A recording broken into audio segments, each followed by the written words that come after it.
नमस्कार दोस्तों, बहुत बहुत स्वागत है आपके अपने चैनल भोजपुरी आकर में। तो दोस्तों आज एक बार फिर होने जा रहा है महा टक्कर भोजपुरी के पावर स्टार पवन सिंह और दबंग स्टार खेसारी लाल यादव में। तो दोस्तों क्या है महा टक्कर, आइए इस वीडियो में जानते हैं। तो दोस्तों वीडियो लास्ट तक जरूर देखें और जो भी भाई हमारे चैनल को सब्सक्राइब नहीं किए वो चैनल को सब्सक्राइब कर ले। तो चलिए दोस्तों वीडियो को शुरू करते हैं। तो दोस्तों सबसे पहले बात करते हैं पावर स्टार पवन सिंह के गाने के बारे में, जिसका नाम है दोस्तों ये आ रहा कभी हारा नहीं। तो दोस्तों इस सॉन्ग को गाए हैं पावर स्टार पवन सिंह और शिल्पी राज, और दोस्तों इस गाने को लिखे हैं जावेद अख्तर। तो दोस्तों लॉलीपॉप सॉन्ग भी यही लिखे थे, और दोस्तों इसमें म्यूजिक दिए हैं प्रियांशु सिंह। और दोस्तों इस सॉन्ग को 26 मार्च यानी दोस्तों आज सुबह 7:45 पर म्यूजिक टोन चैनल पर रिलीज किया जाएगा।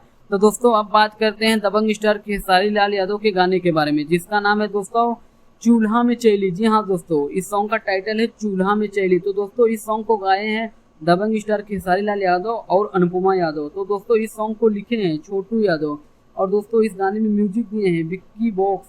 तो दोस्तों इस सॉन्ग को भी 26 मार्च यानी दोस्तों आज सुबह 6:30 पर रिलीज किया जाएगा SRK म्यूजिक चैनल पर। तो दोस्तों दोनों गाने बहुत कमाल का है, आप लोग एक बार इन दोनों गानों को जरूर सुने और हमें कमेंट में जरूर बताएं किसका गाना ज्यादा अच्छा लगा, पावर स्टार पवन सिंह या दबंग स्टार खेसारी लाल यादव। तो दोस्तों इस वीडियो में बस इतना ही, फिर मिलते हैं एक नए वीडियो में, तब तक के लिए धन्यवाद।